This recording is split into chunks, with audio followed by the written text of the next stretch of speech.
예, 제가 오전에 하나님 편과 사탄 편에 이렇게 양쪽 진영이 나뉜다. 그래서 뭘 놓고 그러냐? 예, 선악과 문제를 놓고 그리고 구원에 관한 얘기를 제가 했고 구원에 관한 얘기하면서 제가 여기 지금 갈라디아서 1장에 나오는 이 바울의 행위 구원과 믿음, 오직 믿음, 은혜의 구원에 관한 얘기를 좀 자세하게 설명드리는 시간을 좀 가졌습니다. 이제 조금 더 좀 직접적인 얘기를 좀 하게 될 텐데요. 제가 오전 설교의 모두에 이런 말씀을 드렸죠. 이게 창세기 1장의 얘기 같지만, 창세기 뭐 1장, 2장, 3장의 얘기 같지만, 지금 우리 20세기, 2026년에 우리가 사는 이 세상에서도 하나님 편과 그렇지 않은 반대편이 이렇게 나뉘어 있는데, 뭐 예수 안 믿는 사람들은 굳이 말할 필요 없고, 그걸 뭐 굳이 얘기할 필요가 있겠습니까? 의미가 없고, 저는 예수 믿는 사람들 안에서가 문제라고 보고, 여기서 올바른 주님의 편에 서야 된다라고 하는 그런 이 논점을 가지고 말씀을 드리는 거예요. 그랬을 때, 이 믿음에 관한 구원과, 오직 믿음에 관한 구원과, 그리고 행위 구원이라고 하는 것도, 우리는 이 갈라디아서 전체를 놓고 봐서 우리는 잘 분별해야 된다라는 얘기입니다. 바울은 오직 믿음인 것이 분명하지만 믿음이라고 하는 것 안에는 올바른 행동이 들어가 있다라고 하는 걸 분명히 얘기했어요. 그리고 이들이 혹은 이 근동에서 이 초대교회 시대에 있었던 이 유대인 중심으로 한 그 할례, 유대인 출신 기독교인들을 중심으로 한 할례를 받자라고 하는 것에 대해서는 아주 잘못됐다는 것을 분명하게 지적을 하고 출발 자체가 잘못된 거다라는 얘기를 합니다. 이게 여러분에게 이제 꽉 와 닿지 않는다면 제가 이제 좀 설명을 더 드릴 게 이런 거가 있어요. 바울이 이게 이제 어떻게 보면 이제 자기가 자조 섞인 얘기를 이렇게 했는데, 내가 사람들을 좋게 하냐 하나님을 좋게 하냐, 내가 사람들을 좋은 얘기, 듣기 좋은 얘기를 할까, 하나님 보시기에 좋은 말을 할까, 사람들에게 기쁨을 주는 얘기를 해야 되냐, 내가 지금까지 사람의 기쁨을 구하는 그런 얘기하고 다녔다면 그리스도의 종은 아닐 것이다. 이제 이렇게 얘기하고 단호한 입장을 보이는데, 지금 우리들이 교회 안에를 가만히 들여봤을 때 사람을 좋게 하는 거, 하나님을 좋게 하는 거, 그러니까 하나님의 편에선 복음이냐 아니면 사람의 편에선 복음이냐라고 하는 것을 우리가 볼 수 있어요. 이 얘기를 좀 하려고 하는데요. 분명한 전제는 뭐냐면 진리는 변하지 않습니다. 진리가 변한다면 그건 진리가 아니에요. 이 진리라는 얘기는 캐논이라고 하는 말에서 왔어요. 캐논이라고 하는 건 이집트 시대 당시에 이렇게 표준이 되는 잣대를 의미합니다. 잣대. 그 자를 가지고 우리 그 관공서에 가면은 저울둔 이렇게 하는 저울추가 있듯이 그 당시에 있었던 절대 변할 수 없는 기준이라고 하는 거예요. 그게 바로 진리예요. 진리. 진리는 예나 지금이나 변함이 없어요. 왜냐하면 그 진리의 주체이신 하나님이 변화가 없기 때문에 그래요. 사람들은 변화가 있죠. 근데 하나님은 절대 변화가 없기 때문에 흔들리지 않습니다. 여러분, 우리가 재헌국회 때, 이따가 얘기도 좀 나오겠지만, 재헌국회 때 세워놨던 그 헌법의 정신은 지금 어디 갔나 퇴색되고 없어요. 그 헌법의 정신을 그대로 물려받은 정치인이나 법조인이 있는 것 같습니까? 그러면 이렇게 돌아가면 안 돼요. 이렇게 변해요. 우리들이 이 나라의 기본 정신이다라고 이렇게 세워놓은 헌법도 지금 어디 갔나 없어요. 100년도 안 됐거든. 근데 없어졌어. 근데 분명한 거 한 가지는, 사람들은 나고지고 하지만 하나님은 지금까지 변함이 없으신 분이기 때문에 거기에 기준을 맞춰야 합니다. 저는 할 줄 모르는데요. 저기 이 망망대해에서 항해를 하다가 길을 잃어버리면 대부분의 요즘에 뭐 GPS도 있고 좋은 게 많지만 그런 것도 전혀 없을 때는 별을 보고 간답니다. 저는 말씀드린 대로 그렇게 할 줄 몰라요. 근데 제가 그걸 보고 깨달은 게 뭐냐면, 왜 별을 보고 갔을까? 그 대단하다 이걸 떠나서 왜 별을 보고 갔을까 생각하니까 이게 무릎을 탁 치는 거예요. 별은 변함이 없어요. 사람은 무리를 떠다니기 때문에 얼마든지 움직일 수 있지만 기준이 변하지 않으면 내가 그곳을 찾아갈 수 있다는 얘기죠. 우리가 진리는 절대 변함이 없어요. 침례교인은 바이블 빌리버입니다. 성경을 믿는 사람들이에요. 이게 왜 중요하냐면 성경을 믿는 사람들이라고 하는데 그냥 우리들의 이 정체성을 나타내는데 우리는 침례교인이야, 우리는 바이블 빌리버야, 뭐 이런 거. 여러분, 뭐 일단 넘어갑시다. 어쨌든 우리는 성경을 믿는다는 얘기는 절대로 세상이 어떻게 변해도 우리는 성경 그 이상 그 이하도 없어요. 그냥 성경 안에서 신앙생활하는 삶을 사는 사람이다라고 하는 거예요. 우리 분명히 그걸 알아야 되는데 정말 이게 제가 지난주 저기도 또 말씀드렸지만 우리나라에 진정한 교파가 없어요. 장로교인다운 장로교인이 별로 없고 침례교인다운 침례교인 목사가 없어요. 이것조차도 문제인 거예요. 그러니 진리를 어떻게 찾습니까? 저는 어느 교단에서 구원이 나오고 어느 교단은 구원이 안 나오고 라고 말하는 게 아니라 진리가 뭔지를 아는 사람은 하다못해 내가 침례교면 침례교 유니폼을 정확하게 입어야 된다는 정도는 알아야 돼요. 근데 우리가 진리가 불투명하기 때문에 이 자체가 좌표가 흔들리기 때문에 모든 좌표가 흔들린단 말이에요. 태초부터 지금까지 말씀이 계세요. 그분의 무한한 생명력이 있어서 오늘도 이 지구는 움직입니다. 사람이 범죄했을 때 이렇게 해서 너희를 구원하겠다는 창세기 3장 15절의 이 복음의 원칙은 무너지지 않았어요. 여기 봐요. 사탄의 머리를 깨려면, 그러니까 구원 얻으려면 사탄이 이렇게 이빨을 가지고 이렇게 꽉 물고 있는데 이 죽이려면 이 머리통을 깨 부숴야만 이빨을 놓을 거 아니에요. 우리가 이 이빨 속에 이렇게 딱 잡혀 있어요. 그럼 이걸 어떻게 해야 빼겠냐고. 사정사정해서 빼요? 딴 거 주고 빼요? 대가리를 깨트려버리고 빼겠다는 얘기예요. 지금 사탄이 아담과 하와를 물었다고. 이거를 뒷다리를 잡고 떼면은 우리가 끊어지겠지. 이빨을 물렸으니까 죽는 거죠. 그러니까 해결 못하니까 내가 내 발꿈치를 내주고 네 머리통을 깨버리겠다는 얘기거든요. 이 원칙이 변화가 없다는 걸 알아야 됩니다. 제가 왜 이렇게 슬슬 달아오르는지 여러분 잘 기억하셔야 돼요. 요한복음 3장 14절에서 16절까지 보면 예수 그리스도의 대속의 십자가 은혜는요 바뀌지 않았어요. 아까 말씀드렸죠. 창세기 3장 15절의 원칙에 의해서 이 사탄의 이빨 속에 들어있는 우리를 구원하기 위해서는요 예수님이 뭘 내놔야 되냐면 하나님이 이 발 뒤꿈치를 내놔야 되는 거예요. 그 발 뒤꿈치가 예수님이에요. 예수님의 십자가예요. 예수님이 오셔서 그랬잖아요. 여기 14절에 읽어봅시다. 시작. 모세가 광야에서 뱀을 든 것 같이 인자도 들려야 될 것이다. 이게 십자가에 죽어야 될 것이다 라는 거예요. 옛날에 광야에서 이런 일이 있었다고 니네 전설 따라 삼천리 들어봤지만 이건 진짜로 내게 이루어질 일이고 이건 너희를 위한 것이다 라는 거예요. 그게 바로 창세기 3장 15절에 하나님의 발꿈치입니다. 발꿈치를 내주고 사탄의 머리를 깨서 그 아구지에 들어있는 너희를 구하겠다는 얘기예요. 이게 복음의 원칙이 달라지질 않았어.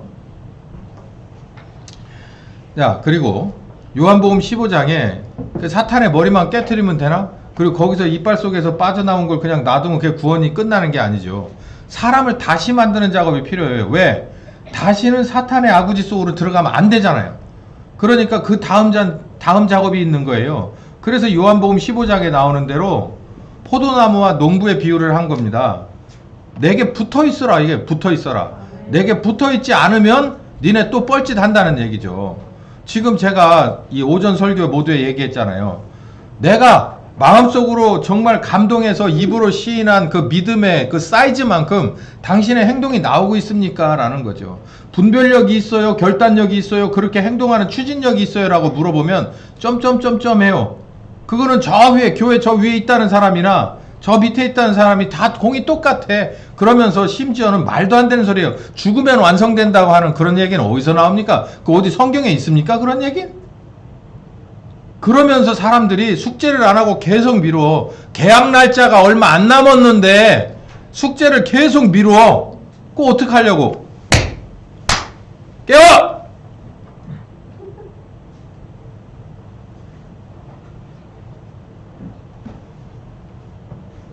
아예 그냥 자리를 잡고 자네? 분필이 있어야 던지지. 졸음이 뭐냐 진짜?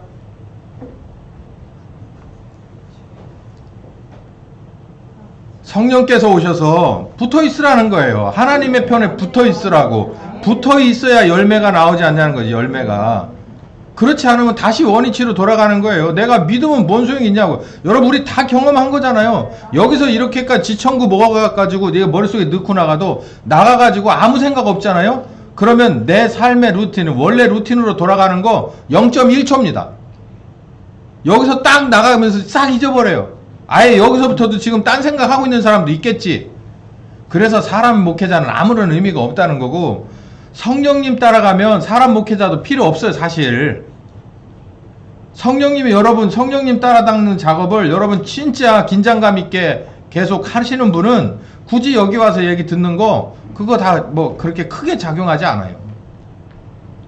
그러니까 성령님과 동행해서 열매를 맺는 이 작업이 소외됐다고, 지금.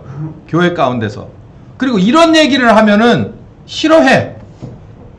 눈에 확 와닿는 것도 아니고 손에 잡히지도 않고 들리지도 않은 얘기를 좌표 없이, 내비게이션 없이 길 찾아 가라는 것 같아서 사람들이 싫어한다. 자, 사람들에게 기쁨을 주는 다른 복음은 어떤 거냐면요, 이게 역사와 전통 있는 사탄의 장난이고 사람의 합작품이에요.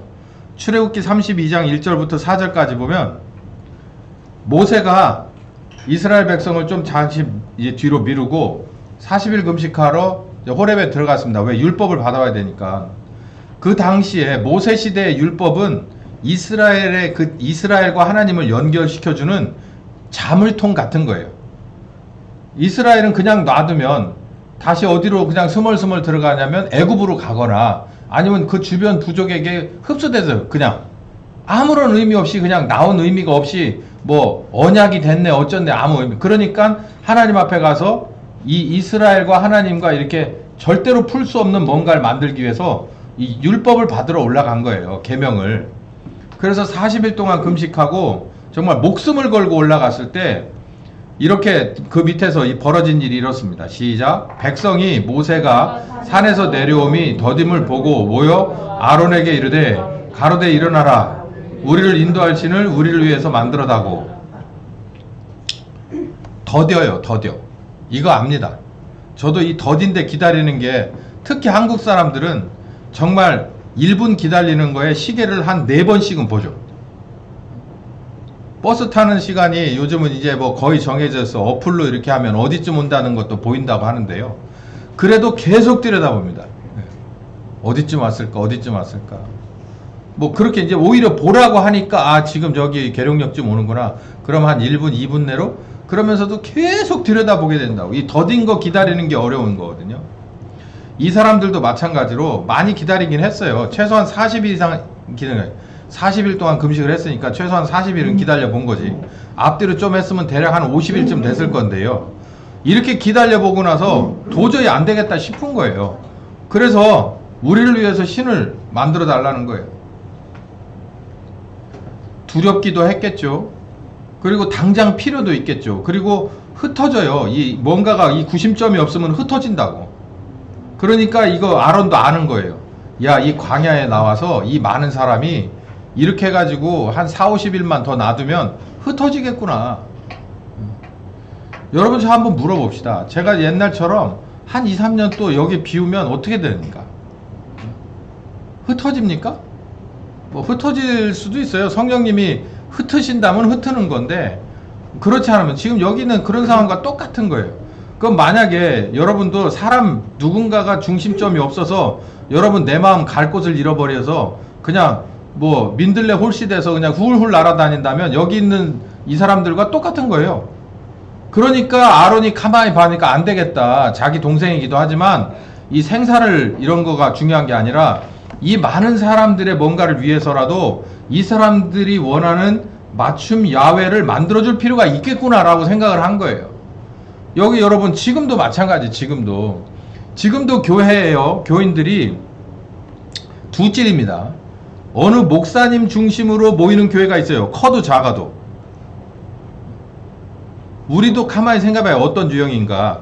그리고 어떤 데가 있냐면 어느 한 인물 목사 중심이 아니라 그냥 시스템 중심으로 모이는 교회가 있어요. 대부분의 큰 교회가 아마 여길 거예요. 처음에 시작할 때는 어느 한 캐릭터 한 사람이, 어느 담임 목사 한 사람이 그 교회 자체 정체성이었을 거예요. 근데 그게 2대가 되고 3대가 됐어. 근데 규모는 굉장히 커. 역사와 전통이 있어. 뭐 얼마가 됐네. 그 서울 그 저기 구도심권 가면은 그 주변에 있는 교회들이 다 그런 교회들이에요. 그런 사람들은요, 담임 목사가 누군지가 중요하지 않아.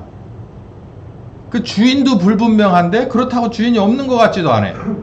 그런데도 그 교회가 돌아가. 시스템으로 돌아가는 거예요.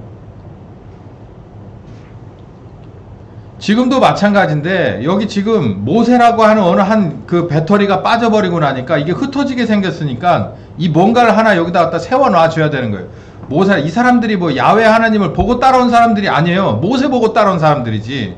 근데 모세가 없어져 버리니까 모세 자리에 자기가 들어가서 앉기가 애매하니까 그 무엇인가를 가져다 세워놓으려고 여기서 온갖 아이디어를 짜내가지고 니네들 중에서 가장 귀한 이 귀한 물건, 이 금고리, 금붙이 가지고 와라. 그래가지고 이렇게 저렇게 해가지고 만들어서 송아지 영상을 가져다가 놓고, 이거 어디서 송아지 영상이겠습니까? 애굽에서 배워먹은 버르장머리죠.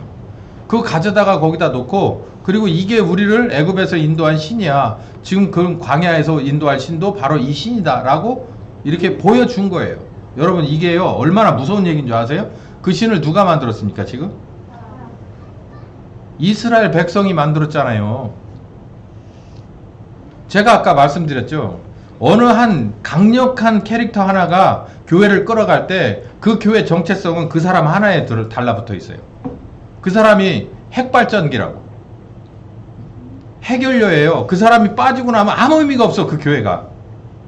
근데 반대로 이게 어마어마한 그런 사람, 이 하나의 그 목사가 이제 은퇴하고 죽고 없어졌어. 그래가지고 2대 3대쯤 내려와가지고 지금도 수천 명 수만 명, 뭐 어느 교회처럼 서울에도 막 지부가 많고 막 인천에도 있고, 그 떡볶이 사장 다니는 교회, 그런 교회들 많잖아요, 한국에. 그런 데는 시스템으로 돌아가요. 담임 목사의 파워가 없어. 그냥 시스템으로 돌아가. 그러면 거기가 이런 데예요. 자기네들이 가장 소중한 금고리 빼가지고서 가져다 놓고 하나님을 만들어 놓고, 그러니까 그 교회가 누구 거냐면 이 금고리 뺀 사람들 거가 되는 거예요. 여기 지금 이스라엘 이 히브리 민족이 애굽에서 비록 짐승이긴 하지만 유월절이라고 하는 어린 양의 피로 말미암아서 결정적으로 나오게 된 거예요. 그게 10번째 재앙이 없었으면 20번, 30번 재앙이 있어도 쉽게 풀려 나오지 못하는데, 어린 양의 재앙, 이 어린 양의 유월절이 있었기 때문에 애굽에서 그냥 꼼짝 못하고 내준 겁니다. 그리고서 나온 거 아닙니까? 그 과정이 있었는데도 불구하고 여기 보면 금고리를 빼놓은 사람들의 모임이 돼버린 거예요. 그걸 누가 주선했다고? 모세 형이 그렇게 했다고요. 모세 형이. 근데 백성들도 좋아요. 그러고 나서 이 뒤에 보면 이 신이다 그러니까는 막 그 밑에서 뛰어놀았다고 돼 있어요. 나중에 벼락 맞아 죽지만, 뭐 어마어마한 인원이 죽기도 하지만은, 지금도 여러분 가만히 봐봐요. 저는 두 가지 유형을 다 싫어합니다. 어느 한 아주 강력한 파워를 가진 목사가 끌어가는 것 자체도 전 좋아하지 않고, 그렇다고 그래서 그냥 몇몇 사람들이 이렇게 해서 시스템적으로 돌리는 그런 교회도 옳다고 생각하지 않아요.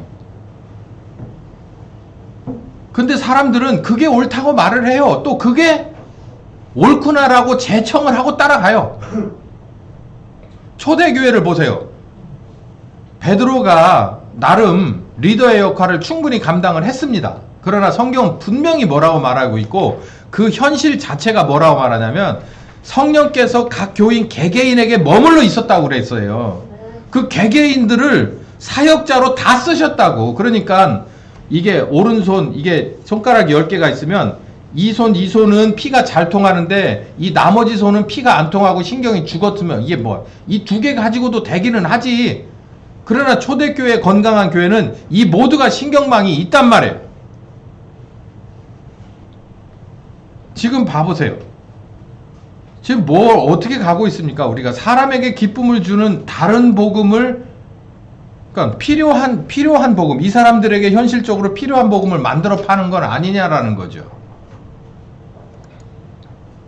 사람들의 필요를 따라 만들어요. 요한복음 4장에 수가성 여인이 그렇게 이제 물어봅니다. 20절에. 수가성 여인은 처음에 참 내막이 복잡한 여자인데 어떻게 하다 예수님을 만나가지고 예수님과 옥신각신 하다가 이 양반 범상치 않은 양반이구나. 그러고 나서 대뜸 뭘 물어보냐면 이거 하나 물어봅시다. 그러고 우리 조상들은 이 산에서 예배하는데 당신들은 예루살렘에 가서 예배를 하랍디다. 어디가 옳은 거요? 라고 물어봅니다. 이 배경을 여러분 잘 아시죠? 이게 이 남유다와 북이스라엘이 나눠져요. 이스라엘 성전은 남유다에 있었습니다. 그러니까 남유다는 그냥 거기를 예배를 드리면 되는데 북이스라엘 사람들이 남유다까지 내려가야 돼요. 이거는 이스라엘의 율법이잖아요. 그러니까 성전에 가서 뭐 제사를 드려야 되는데 그렇게 되면 사람들도 움직여요. 그리고 사람들이 돈을 가지고 움직여요. 그러니까 정치인들이 봤을 때 이건 아닌 거예요. 그래서 북이스라엘 쪽에 있는 그리심산에다가 성전을 하나 만들어 놓고 여기서도 해도 돼 라고 얘기를 하고 북이스라엘 사람들은 남유다로 못 내려가게 해요. 그게 지금 이 얘기예요. 우리 조상들은 이 산에서, 그리심산에서 예배를 하는 것이 맞다고 하고 당신들은 예루살렘에서 하는 게 정통이라는데 어디 가서 예배해야 됩니까? 라고 물어봅니다. 예수님은 뭐라고 답변하시냐면 여기도 아니고 저기도 아니야. 하나님은 영이기 때문에 신령과 진정으로 얻은, 그러니까 장소 불문하고 네가 신령과 진정으로 나가면 영이신 하나님은 너와 함께 예배가 되는 거야 라고 말해요. 그리고 이 얘기를 듣고서 이 양반이 그리스도구나 라는 것을 여자가 뺐다. 이 여자 보통 여자 아니에요. 센스가 아주 보통 여자가 아니에요. 그냥 이게 그냥 적당히 끝날 여자가 아닌 거죠. 그러니까 알고 찾아가신 거죠. 여기 봐봐요. 이 누가 봤을 때입니까? 이게 사실 하나님이 봤을 때 예루살렘이라고 하는 어느 한 지역에다가 이렇게 해서 꾸며놓고 여기서 막 온갖 짐승들 태우고 죽이고 뭐 유혈이 낭자하고 막 여기서 막 돈이 거래가 되고 뭐 하는 것이 하나님 편에서는 전혀 관심이 없어요. 그 아모스나 이런 데 봐세요. 난 이놈들이 나는 제발 성전 문 좀 닫아버렸으면 좋겠다. 여기 와가지고 죄 없는 짐승들 저렇게 모가지 자르고 피를 흘리는 거 나는 도저히 싫다. 니네는 이렇게 해가지고서 나한테 오는 게 아니고 니네는 공의를 행해야 돼 라고 얘기를 하는 거예요. 그런데 지금 여기에 지금 그리심산 여기에 남유다의 그 예루살렘 이렇게 얘기하는 건 사람 입장입니다. 더 정확하게 특정을 하자면 성전 가지고 아니면 사람의 움직임에 따라서 이득과 손해를 보는 몇몇 소수들에 의해서 되는 거예요. 봐요. 여기 뒤에 나오겠지만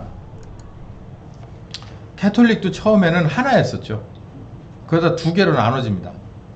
동방정교회로 나눠지고 로만 카톨릭으로 나눠져요. 이게 나눠지는 이유가 뭘까요? 성령께서 그렇게 나누라고 했을까요? 그렇지는 않아요. 이거는 그때 당시에 정치적인 문제나 경제적인 문제, 이권 담당 이 해당자들이 그런 이해 당사자들이 그걸 그렇게 해서 만드는 거예요. 근데 중요한 것은 그 따라가니까 그렇게 하는 줄 뻔히 알면서도 따라가니까 그게 문제인 거예요. 그러니까 이 몇몇 소수들이 이해관계에 의해서 동의를 하면 다수가 제청을 해서 모두가 죽을 길로 가는 거예요. 이 점을 명심해야 됩니다, 여러분.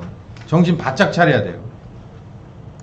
자, 또 하나 극명한 거 하나를 얘기하죠. 이게 하나님의 편과 그러니까 주님의 편과 주님의 반대편. 이게 아주 명확하거든요. 마태복음 7장 21절에 23절 보면 하늘에 계신 내 아버지의 뜻이라고 하는 기준이 있어요. 분명히. 근데 여기서 이 내 아버지의 뜻이라고 하는 것 안에는 여러 그 카테고리가 나누어지는데 그 카테고리 중에서 저는 오늘 마지막에 설교의 마지막에 좀 중심을 어디로 옮겨가려고 하느냐면 하나님의 일, 그러니까 이게 사역이라고 하나요? 사역이라고 하는 것을 하나님은 어떻게 맡기고 누구와 함께 하느냐라고 하는 것을 좀 한번 얘기하고 싶은 거예요. 이거 굉장히 의미 있는 얘기입니다.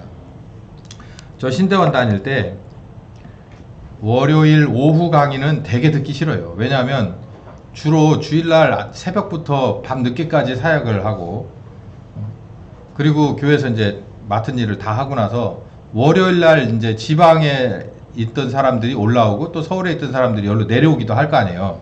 기숙사로. 근데 월요일날 오후 강의만 아니면 언제 와도 됩니까? 화요일날 새벽에 와도 되잖아요. 새벽에 뭐 서울에서 타고 내려와도 충분히 가능하니까. 그러면 하루가 이제 비는 것, 이제 하루를 먼저 내려올래? 아니면 하루를 더 쉬었다 내려올래라니까 하루를 더 쉬고 싶지, 학생들은. 그 많은 수업료를 내고도 몇백만 원씩, 뭐 한 300만 원 이상씩 냈어요, 저희 때. 그러고도 어떻게든지 학교 하루 안 가는 이런 식으로 교묘하게, 예, 그 저기를 짭니다.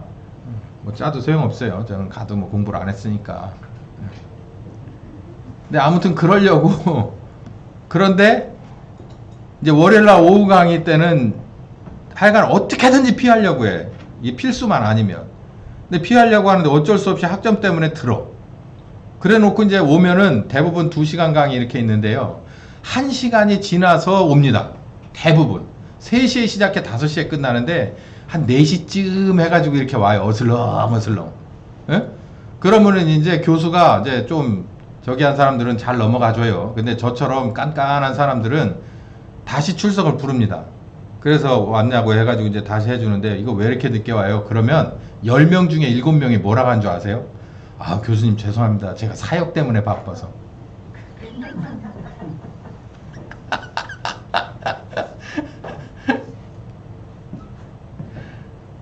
아, 이게 녹화되는데 이런 얘기 해야 되나?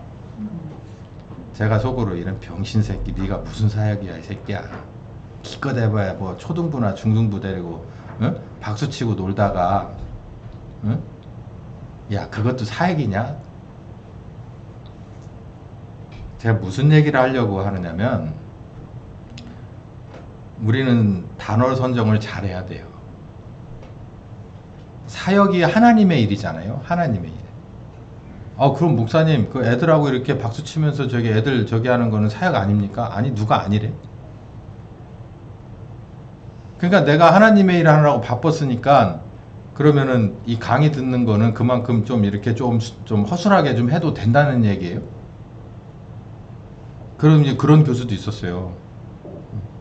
그러면은 교회 가서 사역하는 거하고 당신 목사 되기 위해서 여기 와서 필수 코스 공부하는 거하고는 이건 사역 아닙니까? 라고 얘기도 했었어요. 그래서 그냥 분위기가 아주 냉담해지고 그랬거든요. 그 말도 틀린 말은 아니잖아요. 자, 이런 아이러니는 목사 안수를 받고도 이루어져요. 그리고 뭐 여러분 뭐 소위 말해서 평신도들은 없을 것 같아요? 우리 교회야 지금 뭐 제가 워낙에 꽉 쪄눌러놔가지고 이렇지 여기서도 기고만장 할 수 있어요. 감투 씌워놓으면은 똑같습니다. 근데 제가 이런 얘기를 하나 해볼게요. 오늘 말씀 잘 들어보세요. 제가 무슨 얘기를 하려고 그러냐면 예수님은 자기하고 손발 맞출 만한 그런 일꾼은요 함부로 구하지 않습니다. 당신만의 아주 독특한 규정이 있는데 그 규정을 반드시 이수하고 나야 그 마음에 드는 사람들 중에서 선택을 하세요. 그렇다면 무슨 얘기냐면 제가 이런 얘기를 하기는 애매하지만 이걸 한번 다시 봐야 돼요. 제가 예수님 당사자가 아니기 때문에 이런 얘기를 하기는 어렵고 나도 목사이기 때문에 그 안에 들어가 있는 사람이라. 근데 말씀을 보면 지금 이 대한민국의 교회가 진정한 사역자들이 다 맞느냐, 예수님이 인정한 사역자가 맞느냐라고 하는데 저는 아주 강력한 물음표가 있어요. 왜 그러냐면 여기 아버지의 뜻대로 행하는 자라야 천국 간다고 했잖아요. 그러면 아버지의 뜻대로 되지 않은 사람을 사역자로 쓰지 않는다는 얘기예요. 자, 봅시다. 이거 제 말이 어떤 말인지 성경에 다 있어요. 여기 15장 5절 봅시다. 여기 파란 데만 시작. 나를 떠나서 너희가 아무것도 할 수 없느니라. 그러니까 누구 안에 있어야 된다는 거예요. 예수님하고 붙어 있지 않으면 아무것도 안 된대. 이 아무것도 안 된다는 얘기는 무슨 얘기냐면 초등부라 우습게 볼 건 아니고 작년부라 대단한 것도 아닌데 이 어린애들을 하나 돌보고 이 말씀을 가르치고 모범이 돼주는 일도 못하고, 나아가서 어른들 있는 장년부까지도 어떤 일도 안 된다는 거예요. 그 어떤 니들이 크다 생각하고 작다 생각하는 모든 일이 어디에서 출발하냐면 나를 떠나지, 나와 붙어 있는 데서부터 출발한다는 얘기예요. 그러니까 오전에 제가 뭐라 그랬어요? 예수님하고 붙어 있으면 무슨 열매 맺게 돼 있다고 그랬죠? 예수님 열매 맺게 돼 있는 거예요. 예수님이 어디 계세요? 보좌 우편에 계신데 그분을 손 뻗어서 이렇게 이티처럼 붙일까요? 성령님이잖아요. 성령님. 이게 요한복음 14장의 성령 얘기를 하고 15장에 이 비유를 하는 이 핵심은 성령님으로 예수님과 내가 연결되는 것을 말하는 거예요. 이게 연결되지 않으면 아무것도 안 된다는 거예요. 아무것도. 근데 제가 말씀드리는 건 성령님하고 연결돼 보니까 뭐부터 바뀌냐면 어느 편에 서야 되는지 분별력이 생기더라 이 말입니다.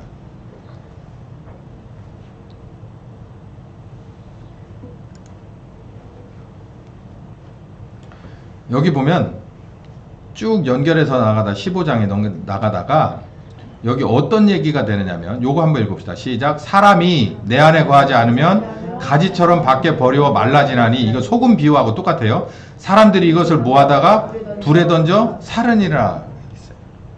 내 안에 있지 않는다면, 네가 나하고 성령을 통해서 하나로 엮여 있지 않으면, 묶여 있지 않는다면 너는 마르기 시작할 거라는 거예요. 마르기. 영적으로 마르고 아무것도 없어지기 시작한다는 거예요. 그런데 여러분, 빼빼 마른 사람이 막 화장품 막 이렇게 하고서 나와요. 그러면 웬만큼은 커버가 돼요. 그냥 어느 정도 뭐 한 3, 4일 밥 한번 먹고 병을 알아가지고 저기 한 사람이 그냥 화장으로 커버가 되는 수가 있고, 근데 이게 몇 년 동안 알았다고, 알아 누워갖고 이렇게 한 환자가 아무리 화장으로 해서 이게 커버가 됩니까? 안 돼요. 사역자도 마찬가지고 신자도 마찬가지라는 거예요. 성령님하고 내가 연결이 끊겼는데 어떤 걸 가지고 커버할 수 있지? 공부 가지고 커버할 수도 있고, 말주변을 가지고 커버할 수도 있고, 흉내를 낼 수도 있겠지. 그러나 그게 3년 넘어가겠습니까? 마른다는 거예요. 말라요, 말라. 말라서 그냥 내버린다는 겁니다. 내버려요. 제가 얘기하잖아요. 이게 어느 한 강력한 캐릭터로 교회를 이끌어가는 것도 제가 찬성하는 사람은 아니지만, 그렇다고 교인들이 교회를 돌리게 만들고 목회자가 소외되어 있는 건 더 웃기는 일이지. 얼마나 목사가 변변치 않으면 교회가 둘러 갈라지고 이 안에서 어떤 편이니가 나올 수 있단 말입니까? 자기가 자기 위치를 본인 스스로 지키지도 못하고 지킬 만한 능력도 없고, 왜 그럴까요? 아버지의 뜻대로 안 됐기 때문에, 성령님하고 붙어있지 않기 때문에. 목회자의 리더십은 성령님 안에서 나오는 걸 믿으시기 바랍니다. 목회자의 설교 말에 성령께서 주신 게 들어가 있을 때 교인들이 신뢰를 가는 거고, 목회자의 손이, 성령님의 손이 포개져 있을 때 그 어떤 능력으로 교인들이 저 목회자를 함부로 볼 수 없겠구나라고 하는 게 나오는 거예요. 붙어있지 않으면, 그게 아버지의 뜻대로 되지 않으면요. 그 아버지의 뜻대로 안 된다니까 미국까지 가가지고 박사학위를 받을 수밖에 없는 거예요. 미국 박사학위 보고 머리를 좀 숙이지. 근데 그거 가지고서 별게 없어. 한 3년 지나면 아무것도 없어. 그거 가지고 달라진 게 없어.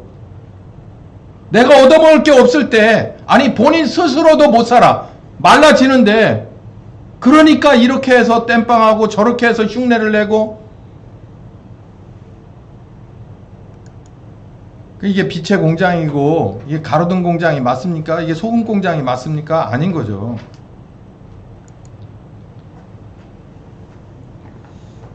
그리고 이거는 조금 비슷한데 또 조금 다른 타겟이 있어요. 주님의 편에서 일을 하는 것도 그렇습니다, 여러분. 일을 하는 것. 특히 소위 말해서 교인 중에서도 우파라고 하는 사람들, 이거 잘 들어야 돼요. 사도행전 1장 6절부터 8절에 보면 읽어봅시다. 시작. 저희가 모였을 때 예수께 묻자와 가로되 주께서 이스라엘 나라를 회복하심이 이때입니까? 라고 물어봐요. 이게 5절에 뭐라 그랬냐면, 이제 4절 5절에 예루살렘을 떠나지 말라고 간곡하게 부탁을 합니다. 성령 침례 받을 거야 라고 하니까 제자들이 눈을 동그랗게 뜨고 아 이제 뭔 일이 일어나긴 하는구나. 그래서 물어본 거예요. 이스라엘을 회복하려고 하시는 겁니까? 여러분 우리도 이게 문제가 있구나. 이게 문제가 있어 이 나라. 이렇게 생각하는 사람들이 교회 안에 꽤 있는 걸로 알아요. 목회자도 있고 성도들도 있고. 여러분 이걸 잘 알아야 돼요. 이 구절이 굉장히 중요합니다. 그랬을 때 지금 이 상황에서 이렇게 예수님이 얘기하지 않는다는 얘기예요. 뭐냐면 이스라엘 나라를 회복하십니까? 이 대한민국을 주님이 이 초석 위에 올려놓으신 이 대한민국을 회복하시려고 하는 겁니까? 라고 할 때 그게 바로 이때입니까? 라고 할 때 예수님 뭐라고 하느냐면 딱 잘라서 일축해버리는 거예요. 아버지께서 자기 권한에 두셨으니 너희는 알 바 아니다 라고 얘기해요. 그게 중요한 게 아니다. 이스라엘의 회복이 중요한 게 아니다.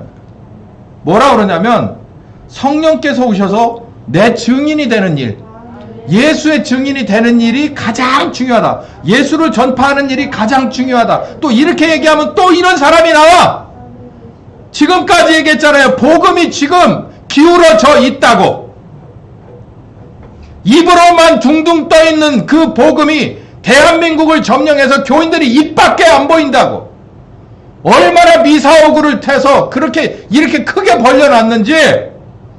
공부를 많이 가르쳐놓으면 많이 가르칠수록 어려운 말로 입이 더 커지고 행동은 나오지 않고 분별력도 없고 추진력도 없고 눈치만 살아가지고 진정한 예수의 증인이 없어서 그래요. 예수의 증인이 없어서. 그러니까 너희만이라도 이런 생각하지 마라. 애국한다는 이런 생각하지 마라. 애국이라는 거 여기서 나온다. 예수님 안에서 나온다라는 거예요. 진정 예수 믿고 거듭나서 성령님 안에서 올바른 것을 분별할 줄 안다면, 주님 편에 설 줄 안다면 네가 편 서 있는 그 편이 네가 원하는 그 편이다라는 거예요.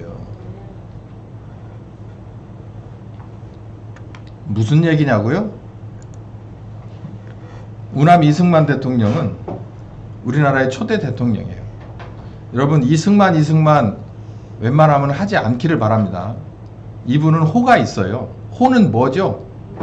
어른 이름을 막 이름으로 부를 수 없잖아요. 우리 아버지 이름을 막 우리 아버지는 김머시기예요. 이렇게 안 부르잖아요. 이분도 그런 분이에요. 우리보다 나이도 훨씬 더 많이 드신 분이고 훨씬 더 위에 뿐입니다. 이게 어르신이에요. 그러니까 우리는 호를 부르는 게 맞아요. 예, 그래서 우남 이렇게 부르는 게 낫고, 아니면 절 다 부를 거면 우남 이승만 대한민국 초대 대통령 이렇게 풀네임을 불러주는 게 맞고, 그렇지 않으면 그냥 우남 이렇게 하는 게 맞습니다. 그 대부분 배웠다는 사람이나 뭐 어떤 조만한 어린애들도 이승만 하는데, 니네 저 옆집에 그 술 마시고 맨날 막 개처럼 막 기어다니는 그 얘기하는 것 같잖아요. 그런 사람들 그러지 마세요. 부를 거면 호로 부르든지 아니면 다 부르든지. 이승만 초대 대통령.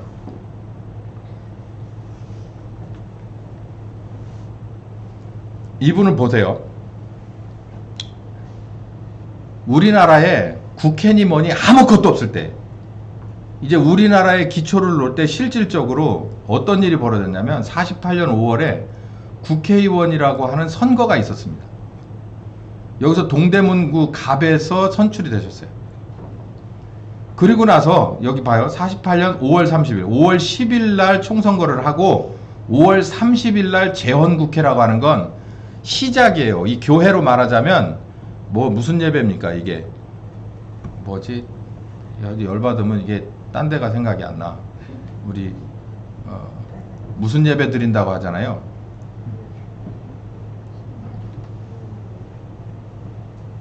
시작하는, 우리나라를 시작하는 국회를 다시 열었어요. 그리고 48일 5월 30일, 대략 한 20일 뒤에 이 대한민국이라고 하는 나라를 열자. 그래서 국회의원들이 모였어요. 그래서 임시의장으로 추대됐어요. 여기까지는 그냥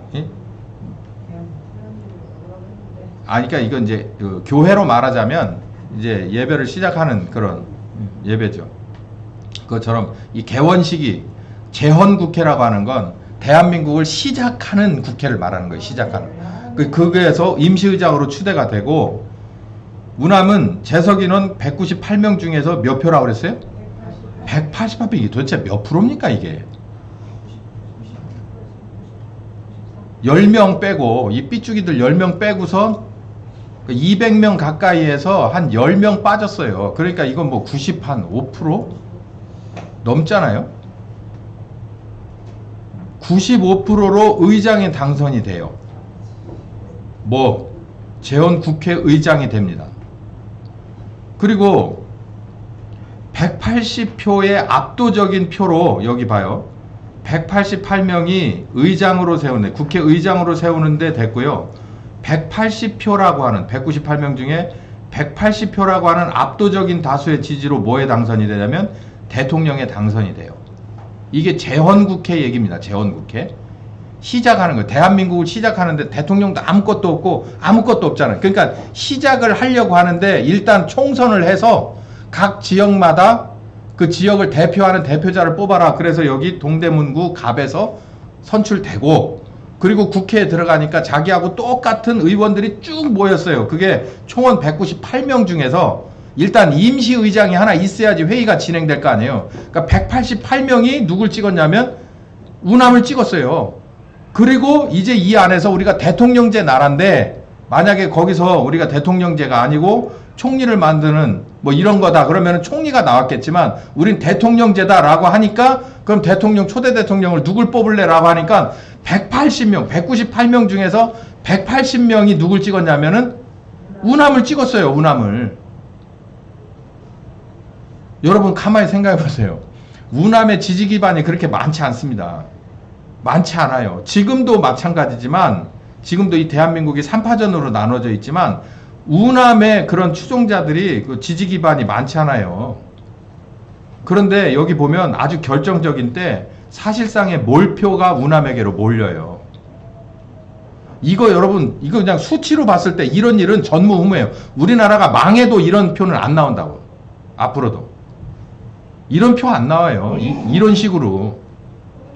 근데 제가 이거를 가만히 제가 보면서 깜짝 놀랐어요. 아무리 옛날 얘기고 이게 시작이라고 하더라도 어떻게 이렇게 압도적인 다수가 나올 수가 있을까? 정치학자들은 보면 별 이유가 다 있겠죠. 뭐 이런 이유 저런 이유 댑디다. 근데 저는 하나님이 주신 리더십이라고 생각해요. 우남 자체가 하나님의 사역자이기 때문에 하나님이 주신 리더십이 없이는 이렇게 결정적으로 나올 수가 없다고 저는 봐요. 하나님과 동포 앞에서 나의 직무를 다하기로 1층도 결심하며 맹세한다 라는 취임사를 낭독했습니다. 8월 15일 48년. 이분이 어떻게 여기까지 갔는지를 봅시다. 이분은 한성 감옥에 들어갔어요. 젊어서. 누구하고 비슷하냐면 요셉하고 비슷해요. 요셉. 우리 요셉 공부를 좀 요즘 하고 있다가 좀 잠시 쉬는데 요셉을 하나님이 뭘로 쓰길 원했냐면 히브리 민족도 아니지. 사실 요셉 시절은 아버지 야곱의 12명의 그 아들들 상황이니까 그냥 일가예요. 일가였어요. 그 뭐 기껏해야 몇 명 됐을까요? 뭐 종들까지 포함해서 100명 미만이었겠죠. 아무리 많아봐야. 뭐 소나 양떼가 많으면 얼마나 있겠어요. 그냥 보통 그냥 어느 한 가문입니다. 아주 작은 떠돌이 가문. 베두인이에요. 베두인 중에서 그냥 어느 한 아버지를 중심으로 이렇게 모여있는. 아들이 12명이니까 그냥 양은 열심히 쳤겠죠. 여기에서부터 어디로 가느냐면 애굽이라고 하는 인큐베이터를 통과해서 히브리 민족이 되게끔 합니다. 애굽을 떠날 때 대략 400년이 지나서 400년, 뭐 500년 미만에 떠날 때, 애굽을 떠날 때 이들의 숫자가 이 처음에 시작했던 숫자하고는 상상이 되지 않는 숫자가 늘어나요. 어디서만 가능한 일이냐면 이들이 있었던 세겜 땅에서는 절대로 있을 수가 없어요. 어디에다 집어넣었기 때문에. 애굽의 고센 땅에 집어넣어서 거기서 자기네들 특기인 목축을 하고 애굽 정부에 납품을 해서 거기서 사업을 번창하면서 자식들을 쫙 낳기 때문에 거기서 그렇게 클 수 있었어요. 이 연결고리가 누구냐면 요셉입니다. 요셉. 우리나라도 마찬가지예요. 봐요. 이 만국 조선왕조 500년 동안 그 맷돌 같은 데서 사람들은 갈기갈기 찢겨나가고 갈릴 대로 갈렸죠. 거기서 사람들의 유전자 자체가 삐뚤어졌어요. 그래서 우리 국민들이 그게 장점이다 단점이다 한 게 뭐냐면 삐딱이가 그렇게 많다는 거예요. 무슨 얘기를 하면 맞는데도 불구하고 받아들이지를 않아. 그렇긴 하지만 이게 말에 배웠어요. 그렇긴 하지만 맞아, 네 말이 맞아, 이게 없어요. 그렇긴 하지만 그 뭐냐면 맞지만 이 말이에요. 네 말이 맞는데 이 말이에요. 맞으면 맞는 건데 이게 삐뚤어졌어요. 우린 반만년 역사 동안 이 반도라고 하는 요만한 데서 우리는 삶의 유전자 자체가 이렇게 바뀌었어요. 성격이 바뀌어버린 거예요. 이게 정말 쿨하지 못한 거예요. 그게 좋은 거기도 하고 나쁜 거기도 해요. 하나님 앞에서는 100% 나쁜 거지만 이 상황에 일본 사람들한테 그렇게 해서 구박받고 나라를 뺏겨가지고 그렇게까지 요즘은 6년이 아니라 5년이라고 합니다. 5년이든 6년이든 차이가 있는지는 모르겠으나 어쨌든 35년 동안 그렇게 거기서 또 쥐어짜이고 살았어요. 그러니 어떤 상황이겠습니까? 정신적으로, 마음으로, 육체적으로, 우리가 재정적으로 뭘로 정말 이건 뭡니까 도대체? 이런 상황 속에서 지금 있는 대한민국이 가당키나 한 얘기입니까 이게? 여러분 가만히 생각을 해보세요. 그때 가끔 유튜브나 이런 데 보면 그때 무슨 서울 풍경입니다. 그래서 선교사가 찍어놓은 그런 옛날 사진들 있잖아요. 그걸 보시고 서울 출신들은 이게 어디야? 라고 하면은 지금하고 따지면 정말 비교가 안 되는 거죠. 서울이 그 정도인데 여기는 어떻겠습니까? 여기는 그만두고 대전은 어떻겠어요? 여기는 아예 사람 사는 데도 아니었고 저 대전은 어떻겠어요? 대전 지금 저 어렸을 때 사진이라고 그래가지고 나오는 걸 보면 제 기억으로 여기가 홍명산가, 여기가 중앙데파트, 여기가 게 잡아서 팔던 저 중교다리 밑에 이거 이렇게 생각을 해서 보면은 지금하고는 비교가 안 됩니다. 비교가 안 돼요. 그러니 이때하고 이 연결고리가 이 우남 이승만 대통령이에요. 이분이 아니었으면 우리는 이럴 수가 없는 거예요. 물론 중간중간에 좋은 대통령들이 또 있었긴 하지만 이분을 우린 절대 뺄 수 없는 하나님의 사역자라는 얘기죠. 고정 퇴위를 목적으로 시위를 하다가 붙잡혀서 사형언도를 받아요. 자기가 왕족인데 이거 500년 만국한 이 조선은 끝나야 된다라고 생각했어요.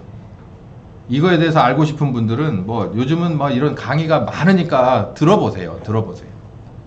제가 김용삼 기자, 사랑침례교회에서 했던, 그리고 이호 목사님이 했던 그런 강의를 제가 언젠가 드렸죠. 그거 한번 들어보시면 굳이 찾아보지 않아도 아주 자세하게 듣기 편하게 저보다도 얘기를 많이 해놨습니다.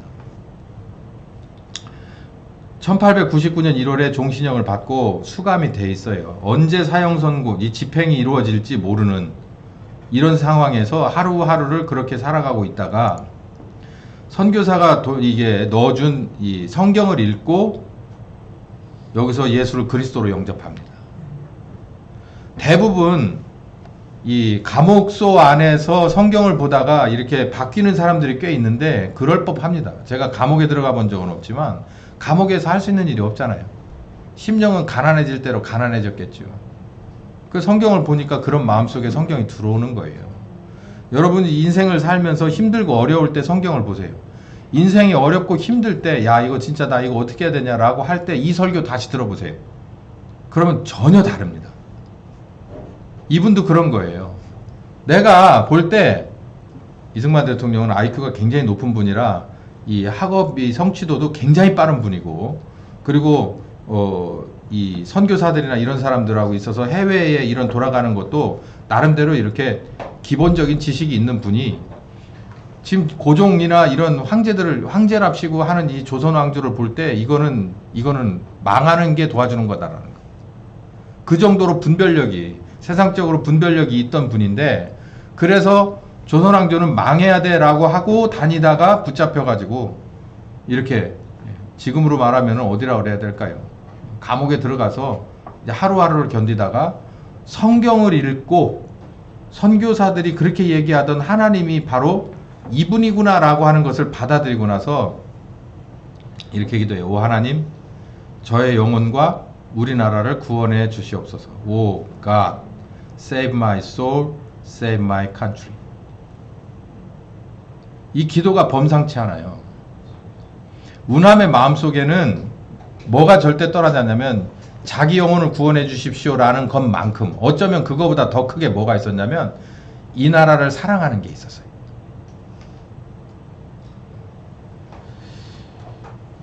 야, 이거 쉽지 않다. 정치인들이 다 말해요. 이 대한민국을 사랑합니다.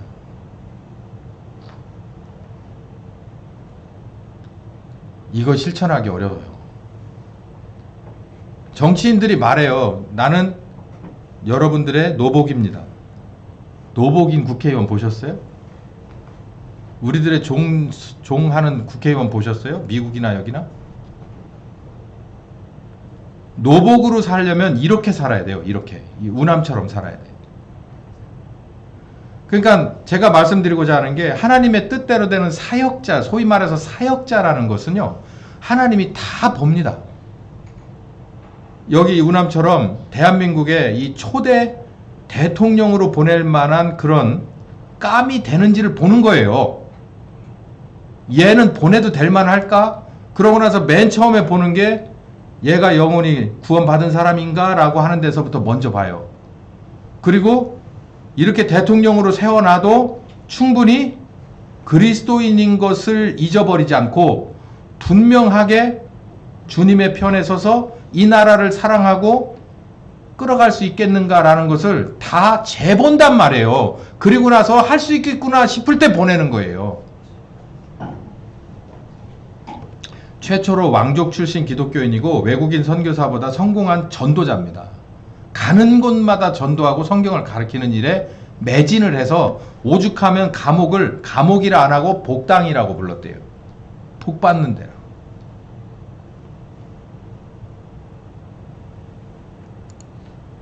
이분의 사역을 한번 그냥 봐요. 국가의 주요 의식을 기독교 의식에 따라서 집행을 해요. 그러니까 개헌의회 하면서 본인이 의장이 돼서 기도하자라고 해서 시작했어요. 기도합시다. 크리스마스를 국경일로 삼았어요. 국기에 대한 경례와 주목례로 바꿔요. 군종제도, 형목제도, 그러니까 지금 어느 기관이든지 가면 그 담당 목사님 있잖아요. 병원에도 원목이 있고 그렇듯이 이 부대 안에도 군종 목사가 있고 그리고 감옥에도 형목이 있고 정부 요직에 기독교인들을 많이 기용을 했어요. 제가 이명박 대통령 시절을 아는데 이명박 대통령 때 어떤 라인이라는 얘기가 있었냐면 소망교회 라인이라는 게 있었어요. 곽선일 목사 담임한 교회. 곽선일 목사는 이걸 되게 좋아해서 즐겼을지 모르겠지만 소망교회 다니는 사람들이 그 이명박 대통령 주변에 다 포진을 해요. 그래서 그게 이 사람들이 참 잘했으면 좋았는데 거기서 온갖 문제가 발생을 하면 어디까지 욕을 처먹냐면 교회까지 먹고 기독교 전체가 욕을 먹어요. 안 믿는 사람들이 뭐라고 하게 되겠습니까? 지금 장동혁은 지금 그 소나기로 다시 들어간 거예요. 그분 만나가지고 막 입이 막 귀에 걸리더니만은 막 머리를 조아리고 땅까지 내려오더니 결국은 사과한다고 뭐 저래. 잘못 갔어. 편을 잘못 썼어. 그렇게 서는 게 아니에요. 편을 잘 보고 가야지. 기독교 신문사, 방송사, 기독교계 학교, 신학교를 아주 육성을 했습니다. 그리고 YMCA, YWCA 활동을 장려했어요. 지금은 이쪽이 대부분 기독교 신문사, 방송사도 뭐 말할 것도 없고 기독교계 신학교도 예외 없이 YWCA, YMCA는 이미 예전에 다 좌파로 넘어갔지만 이들을 처음에 시작한 것은 우남입니다. 시작하게끔 한 사람, 장려했던 사람. 이분들이 이분들이 우리나라에 정말 말도 못하게 가난하고 힘들 때 이분들이 많이 우리나라를 북돋아준 일꾼들 중에 한 사람들이 이 안에서도 많이 나왔어요.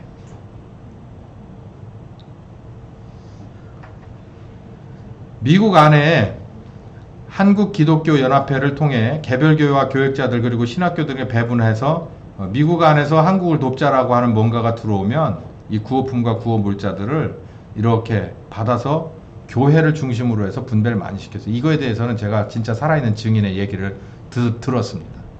이렇게 했다고. 우리 후원하는 학사 원장님이 이걸 다 기억하고 있더라고. 선친이 가서 이거 전화 오면은 가서 이렇게 해가지고 이 열차에 태워가지고 개태사역에 내려가지고 우리가 니아까 끌고 가가지고 거기서 드럼통으로 온 거 이렇게 몇 개 실어다가 애들 이만한 강당에 모여 앉아가지고 하나씩 드럼통 뜯던 얘기를 하더라고.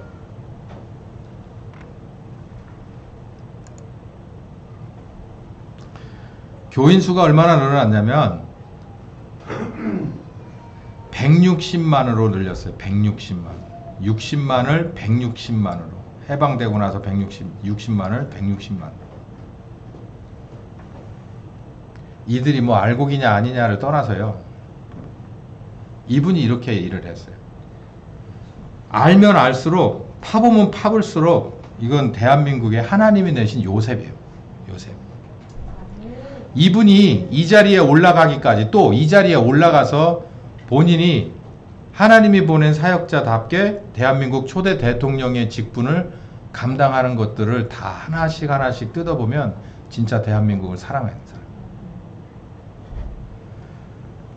우남 대통령은 지지 기반이 없었어요.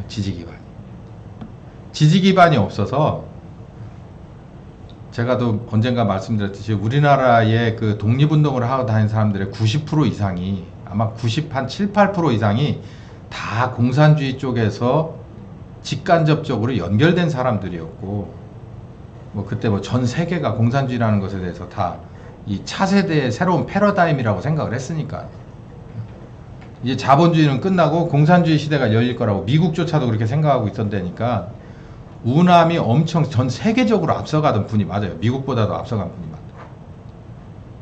그러니 이 나라의 기반이 어디 있어요? 네로라라고 하는 사람들은 공산주의 쪽에 있는 사역자가 아니면 여기 아까 말씀드렸던 이명박 대통령처럼 이 나라에 줄이 틀고 있는 호족들이에요. 호족이 뭔지 아시죠? 호족. 동네 시골에서 크신 분들 아실 건데 시골에서 보면 한 두 집, 뭐 한 세 집, 많으면 세 집, 큰 동네는 세 집. 언젠지부터 모르게 항상 부자로 존재해온 집들. 언제부터인지 모르는 그게 호족이에요. 땅으로 치면 그 동네에 있는 땅, 뭐 저 옆 동네니 어디니 산이니 뭐니 합치면 어마어마한 땅을 가진 사람들. 소작구 쳐먹고 사는 사람들은 내내 그 타령인 거죠. 어쩌나 몰라가지고 그렇게 그게 호족이라고 하는 거예요. 호족. 이 대한민국에도 호족이 없겠어요? 요즘 말로 딥스테이트. 대한민국 딥스테이트가 없겠어요? 요만한 나라라고 없을까요? 조선왕조 보세요. 조선왕조 안에 딥스테이트. 그런 각도에서 이렇게 사극을 보세요. 저것도 딥스테이트네. 색깔만 달랐지 똑같은 맥락이네. 그 가운데서 진정 요즘 말로다가 진정 자유공화 세력이 얼마나 됐겠습니까? 우남은 그걸 깃대로 들고 외롭게 서 있었던 분인데 아까도 말씀드렸죠. 처음에 재헌국회 때 이분을 찍었던 게 198명 중에 188도로 의장이 당선되고 198명 중에 180표라는 압도적인 지지로 초대 대통령으로 당선이 돼요. 이 지지 기반은 이 리더십은 도대체 어디서 나온 겁니까? 하나님이 주신 리더십이에요. 저는 그렇게밖에 안 보여요.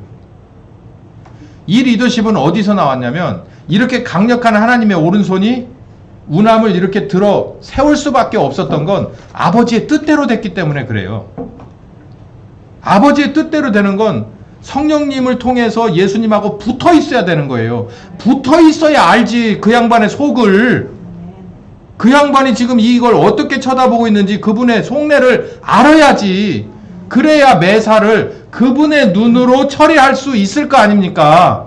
분별하고 그분의 편에 서서 일을 할 수 있지 않겠어요? 그래야 그분이 도와주시죠. 이게 아버지의 뜻대로 안 돼서 천국 못 간다. 많은 사람들이 와서 항의하기를 내가 주의 이름으로 선지자 노릇하고 주의 이름으로 귀신도 쫓아내고 그 많은 권능을 행했습니다. 쓸데없는 소리 하지 마라. 불법이야. 아버지 뜻대로 안 된 거예요.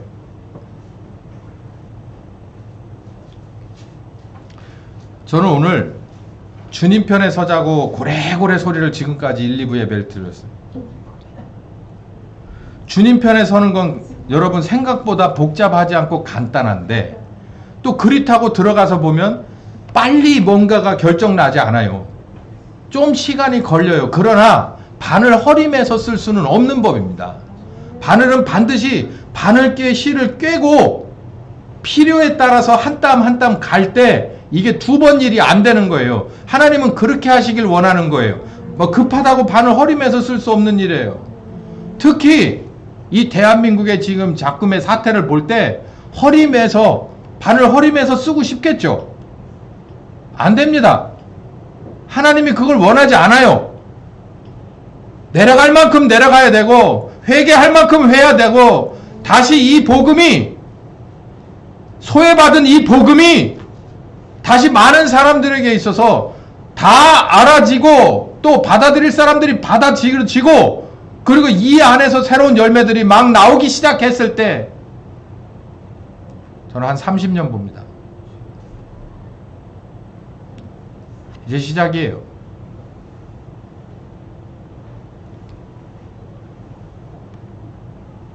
(30년도) 우리가 잃어버린 시간에 비하면 반절밖에 안 되는 거예요.